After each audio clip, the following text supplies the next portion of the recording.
This is Hardknott Pass. Now, we're already up it quite a bit and we hadn't even realised, so we just stopped here quickly to fix the camera on. The reason why we didn't realise this is very poor visibility. The weather is horrific. I'm just getting my gloves back on and we're going to give this a shot. This is England's steepest paved road and we're riding in absolute filthy weather. I'm on a mid-weight sports bike. And my mate's up ahead is on a Suzuki Gixxer 800 and neither of us are on the right bikes for this. It's greasy tarmac, think mist, loose gravel, passing cars. This place is no joke. It's one of the most legendary challenges in UK motorcycling. Today we're in the middle of it. So what from the Exdale side, a steeper climb, and it hits straight away. Single track road, gradients of up to 30% and zero room for error. It's so steep I'm slipping the clutch just to keep moving without stalling.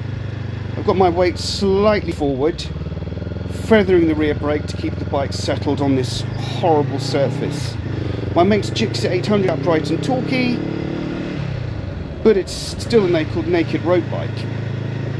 You've got low clearance, no electronics to save you, and very little protection from the elements. His wrist twitching just like mine as we work our way up through mist that's enough to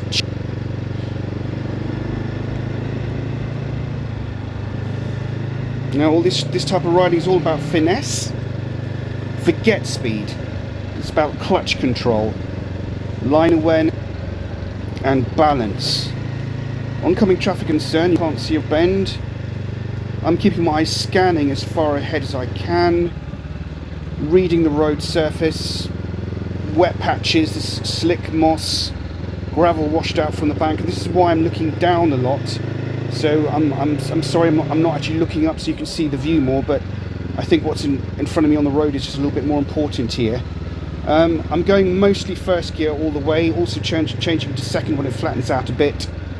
Throttle smooth as butter, too much gas and the back spins, too little and you stall mid-hairpin. And if that happens here, good luck getting going again without a wobble or a drop. Right, so we're through the switchbacks. These are savage, super tight off camber and a 1 in 3 gradient. If you don't set up right, you're either dabbing or you're off. I go in wide, trail brake to the apex, stay loose on the bars and let the bike roll through. Now the sports bike geometry is fighting me here. Low bars, stiff suspension. The front is pushing wide and the rear is squirming every pothole.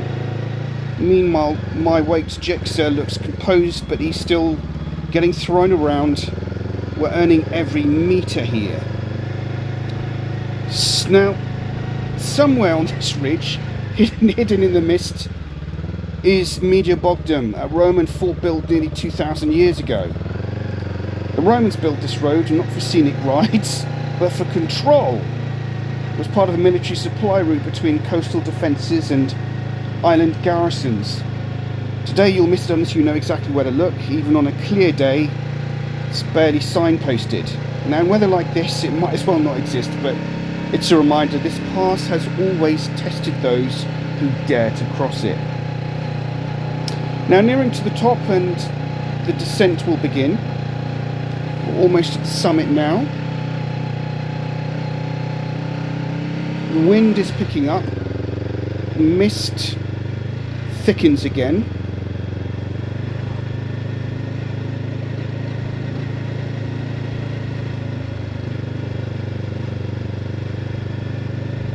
This road is levelling off for just a moment and then drops away on the other side. If I'm viewed the map correctly, the descent begins. Honestly, this side feels even worse. Steep downhill switchbacks, blind entries, no runoff. I'm relying more on engine braking, barely touching the front brakes. I keep my weight back and my eyes locked on the line. I must say the sports bike really hates this. Everything about its setup feels wrong here, but it's teaching me something. Precision, patience, and respect. Now, let's be honest, if you're coming up here, a road bike, especially a sports bike, is not the right tool. What you want is a scrambler, a trail bike or an adventure bike with decent clearance and soft suspension, something that forgives your mistakes. But sometimes you just work with what you got. My mate's Gixxer is coping better than expected, plenty of low-end torque and wide bars for leverage, but still, I've seen him wrestling it around those corners. Now, you don't need 200 horsepower for this. You need control, you need nerve, and a bit of humility. This ride does humble you. It doesn't matter how many track days you've done or how fast you're on the motorway. Up here, the road owns you. It makes you focus. Every gear change matters. Every braking point, every shoulder check, it all counts. But it's also beautiful. The kind of ride that makes you feel alive. You'll remember it, not for the speed, but for the fight. So I'm still battling along here. I have absolutely no idea what's happening to my camera lens, because I know my visor is completely dripping with moisture. I hope I actually have some usable footage whilst I'm engine braking down this hill.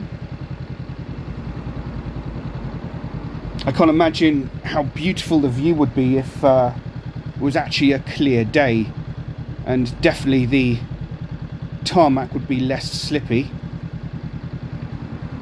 But I'm feeling actually a little bit more confident now that we've done the steep part, and I must say I feel a little bit more in control of the descent here, and notice I'm using the wide side instead of the steep side to go round. My friend is out of sight, so he's done it faster than what I have.